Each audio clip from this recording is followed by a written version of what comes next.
Hello, everyone. This is International Deaf Week. I hope that you all enjoy this week. My name is Xiaorong. This is my name sign. And I work at St. Cloud State University. I'm a visiting researcher for Chinese Sign Language, curriculum development, and the Deaf Institute program, working with Chinese and American deaf students. So today, our theme is sign language in education. And I'd like to explain a little bit about two different things: family and school. Now, when there's a child born that's deaf,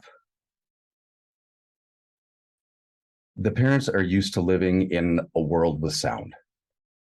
And they try to force their child to lip read. And the child is not going to understand. Their language development is going to be delayed. But if the parents are willing to try to learn, take ASL classes, and help their child, they'll be able to communicate, really depending on the social interactions that the parents provide, and they'll be able to learn things. It's very important. And I will pass it off to Sherri, where she'll explain more. Hello, my name is Sherri Rademacher. This is my sign name. And we're here at St. Cloud State University. I am with CIDAD, that is the Center of International Disability Advocacy and Diplomacy. I'm the assistant director. And I wanted to talk about sign language and education. So often, parents don't know what to do. If they have a child that's deaf, hard of hearing, deaf blind, they're just at a loss of what to do. Some parents need to learn sign language, but they don't have the information of where to go. So we as a community need to help them learn where they can go, whether it's through church, organizations, deaf community events. We need to welcome them and invite them in. They might be a little nervous, and maybe the parents, we can't blame them. They are unaware. And they're concerned about if signing is going to cause different language issues. They don't know, they don't have the personal experience that we have. And oftentimes they're going to look at a medical provider, but that provider doesn't have experience. You do. You have your own personal experiences through education and work. And you can show them that there can be success. It's vital for them to share that communication with their children. If the parents delay the learning of sign language, it's harder for language acquisition later in life. If they learn when they're young, they can pick that up pretty quick. But we need to support them and have them involved is vital.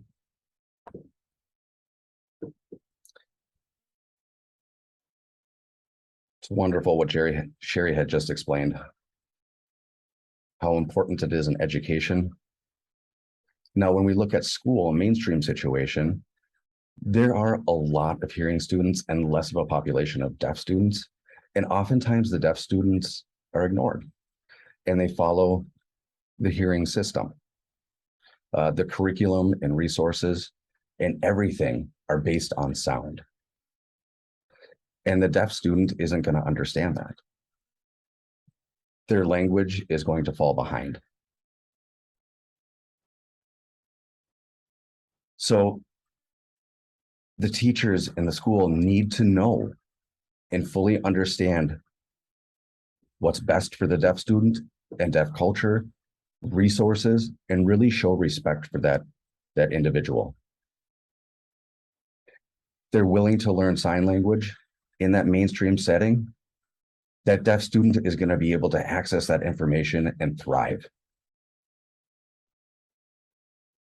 I will let Sherri explain on this point. So when there's a deaf student in school,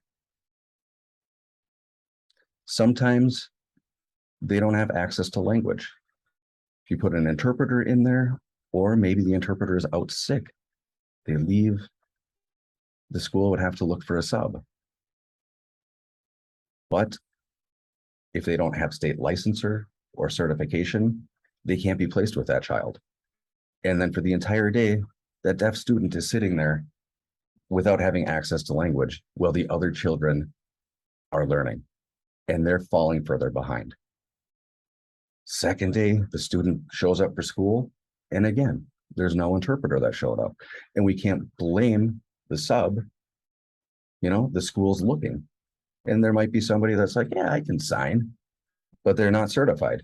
And so they are not a good fit for that student. They can't be placed, and that student falls further and further behind. The hearing and the deaf students are on a different level without that language access. So we need to collaborate and create different ideas about how to approach schools so they can improve, so that deaf child has language access in education. It is very important. Oh, Sherri's comments there. Wow. You can see what it looks like when language is taken away versus when they have full access with sign. It's very different. So when language is taken away, there's no communication access provided. The student would have to rely on lip reading, and they would lose that information. And over time, they're not going to succeed as well as they could have. They're going to experience a lot of different roadblocks, and it's frustrating. Now, as if there's full access with sign language, with an interpreter, they have access to all that information. They're able to learn, and they're able to see everything and have equal communication access with their peers. So I want to encourage and empower deaf and hearing students, it doesn't matter, to learn how to become that bridge in the communication gap. Thank you, everyone.